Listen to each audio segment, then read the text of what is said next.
Hello दोस्तों, PFMS यानी public financial management system के जो है इस सीरीज़ में आज हम देखने वाले हैं आपका जो है स्कूल का अकाउंट एक्टिवेशन ई पेमेंट करना है। ये मस्ट है। जब से मेकर और चेकर जिस तरह से ऐड करते हैं उसी तरह आपका जो है स्कूल का अकाउंट नंबर जो है आपको यहाँ पर ई पेमेंट के लिए एक्टिवेशन करना ज़रूरी है।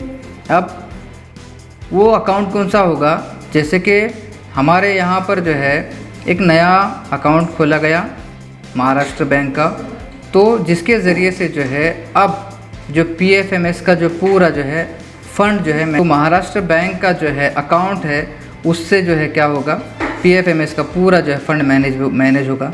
तो हम जो है उसी जो है महाराष्ट्र बैंक यहाँ पर अकाउंट एक्टिवेशन ई पेमेंट के लिए रजिस्टर करने वाले हैं।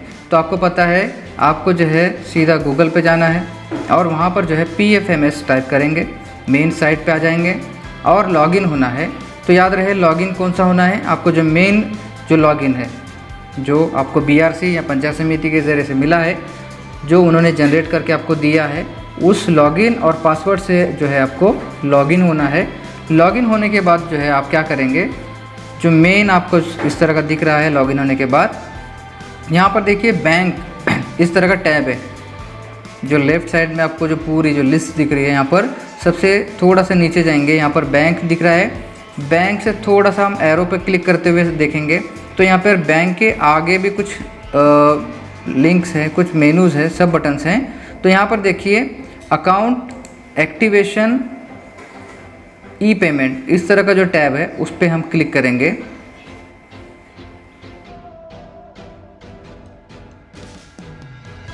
क्लिक करने के बाद जो है आपको जो है पूरे डिटेल्स यहाँ पे फिल करने, पूरे डिटेल्स यानी आपको सिर्फ अकाउंट नंबर ऐड करना है, बाकी डिटेल्स नहीं लगेंगे। आपको जो है सबसे पहले देखिए स्कीम, अगर आप स्कीम देखेंगे तो याद रहे ज़िला परिषद और महानगर पालिका के स्कूलों के लिए जो है समग्र अभियान, इसके अंतर्गत MH 394 देखिए सामने सिलेक्ट स्कीम पे क्लिक किया हमने और यहाँ पे स्कीम नेम में 394 इस तरह सर्च करने के बाद ऑटोमेटिक जो है आ गया MH समग्र शिक्षा MH 394, उसको सिलेक्ट करेंगे। उसके बाद जो है आपके जो स्कूल का अकाउंट नंबर है उसको जो है आपको क्या करना है, यहाँ पर टाइप करना है।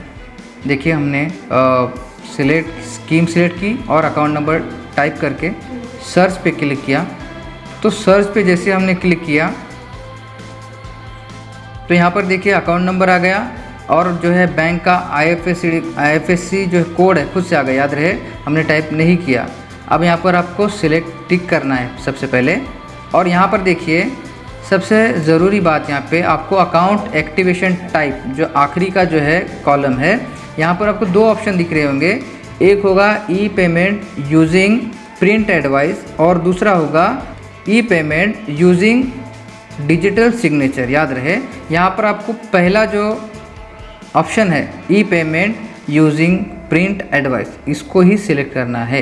याद रहे तो पूरे डिटेल्स चेक करें। टिक करने के बाद यहाँ पर आपको सबमिट बटन पे क्लिक करना है। आई कन्फर्म दैट, कन्फर्म ज़रूर करें। अगर नहीं है तो वापस जाके डिटेल्स चेक कर लें कि आपके ही डिटेल हैं या नहीं, और जो है फिर उसको ओके कर दें। थोड़ा प्रोसेस होगा। प्रोसेस होने के बाद जो है देखिए रिकॉर्ड सेव्ड सक्सेसफुली इस तरह का सबसे ऊपर तरफ जो है आपको लिखा हुआ मिल जाएगा। इस तरह से जो है आपका जो है बैंक अकाउंट जो है हमने ई पेमेंट के लिए आपकी जो मेन PFMS की जो साइट पे हमने ऐड की, ताकि जो भी पेमेंट हो, जो भी आपके जो फर्दर जो बाद में है, तो इस यहाँ से जो है आपका पूरा मैनेज हो जाए। इसलिए हमने बैंक अकाउंट को PFMS से जो है यहाँ पर एक्टिवेट कर दिया। वीडियो देखने के लिए बहुत बहुत धन्यवाद।